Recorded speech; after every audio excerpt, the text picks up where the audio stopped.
लेते आज कलेक्टर साहब ने फिटा दिया, आगे आपकी क्या भूमिका रहेगी, क्या करने वाला? आज जो डिसीजन नांदेड़ के रिटर्निंग ऑफिसर कलेक्टर साहब ने लिया है अरुण डोंगरे जी ने, वो प्रेशर के अंदर लिया है। माजी मुख्यमंत्री अशोक चौहान और कांग्रेस के महाराष्ट्र प्रदेश अध्यक्ष, इनके इन्फ्लुएंस के अंदर इन्होंने ये निर्णय लिया है और हम ये निर्णय के खिलाफ में अपील करेंगे। ऑलरेडी हमने महाराष्ट्र इलेक्शन कमीशन और इलेक्शन कमीशन ऑफ इंडिया को ऑलरेडी मेल के द्वारा तकरार दिया है और हम ये जो लड़ाई है, सामाजिक जो लड़ाई है, हम ये लड़ाई लड़ेंगे और जल्द आने वाले दिनों के अंदर हाईकोर्ट के अंदर हम इलेक्शन पिटीशन फाइल करेंगे। तो क्या बोल के इलेक्शन के हाईकोर्ट के पास आप क्या बोल के जाने वाले?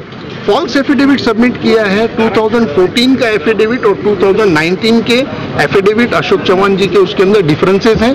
2014 के एफिडेविट के अंदर lakhs and crore of rupees के जो फंड्स हैं वो एडवांसेस और लोन्स बताए गए हैं और जबकि डेबिट हुए हैं, क्रेडिट हुए हैं, लेकिन वो 2019 के अंदर all of a sudden vanish हो गए हैं और उनके जो डॉटर्स हैं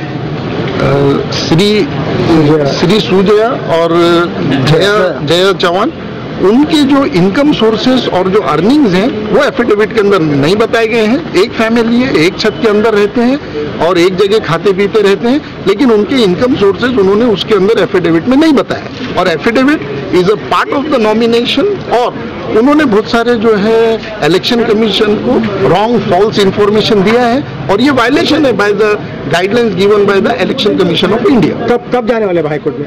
हम जल्द ऑर्डर की कॉपीज लेंगे और फास्ट हम एक्शन लेंगे। During the process of election हम पिटीशन फाइल करेंगे। तो मांगनी क्या करेंगे वहाँ पर कि इनका जो नॉमिनेशन है वो रद्द होना चाहिए। हम कॉन्स्टिट्यूशन ऑफ इंडिया लॉ के हिसाब से हम ये फाइट कर रहे हैं। भले ही मैं एक आम आदमी हूँ, लेकिन हमारी लड़ाई लड़ते रहेंगे और हमको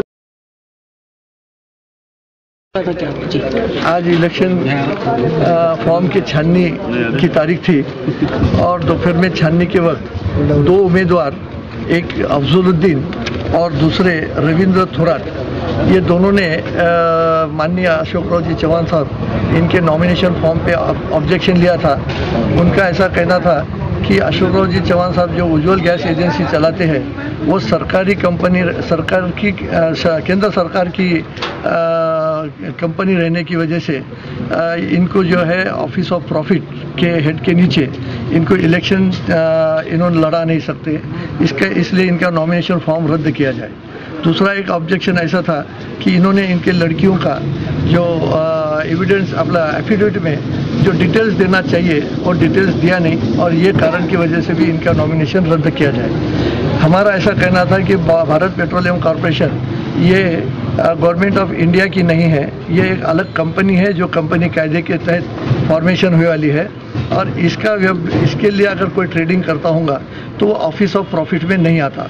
हमारा जो स्टैंड था वो रिटर्निंग ऑफिसर ने मंजूर किया है और दूसरा जो ग्राउंड उन्होंने लिया था कि इलेक्शन एफिडेविट में कुछ जो मालूमात दी नहीं है, इसलिए हमारा भी ये कहना था कि उनके दोनों लड़कियां ये जो है मेजर हो चुके हैं, ये खुद कमाने वाले हैं, डिपेंडेंट नहीं है, इसलिए जो है उनकी मालूमात देने की ज़रूरत नहीं है। हमारा ये भी स्टैंड जो है रिटर्निंग ऑफिसर ने मंजूर किया है और तीनों के तीनों ऑब्जेक्शन जो लिए गए थे तीनों भी नामंजूर करके माननीय अशोक राव जी चौहान साहब का जो नॉमिनेशन फॉर्म है रिटर्निंग ऑफिसर ने मंजूर किया है। Thank you sir. कंप्लेनर का ऑब्जेक्शन है कि पॉलिटिकल प्रेशर की वजह से उसकी कंप्लेन, देखिए जो जिसके खिलाफ जाता है वो ऐसे आरोप करते रहता है, उनके लिए तो ऊपर के दरवाजे खुले हैं, उन्होंने जा सकते हैं जहाँ जाना है। लेकिन जो फैसला हुआ है ये सुप्रीम कोर्ट और हाई कोर्ट के अलग अलग जो फैसले हुए वाले हैं वो फैसले का दाखिला हमने दाखिल किया था और उसके बिना के ऊपर ये फैसला हुआ है। के बारे में ये बीजेपी की चाल है और ये जानबूझ के किया गया हुआ है। ऐसे लोग ऑब्जेक्शन ले रहे हैं जिसने कभी म्यूनसिपैलिटी का इलेक्शन नहीं लड़ा, वो एमपी के इलेक्शन में फॉर्म भर के ये बताना चाहते हैं कि हमने अशोक चौहान साहब को टक्कर दिया, लेकिन फॉर्म का ऑब्जेक्शन लेने का जो फॉर्म उम्मीदवार रहता उसको अधिकार रहता, वो अधिकार के थ्रू उन्होंने लिया है, लेकिन इनकी कोई एबिलिटी नहीं। इनको टीवी पे न्यूज़ पे आना है और लोगों को बताना है कि मैंने अशोक चौहान साहब का ऑब्जेक्शन लिया है।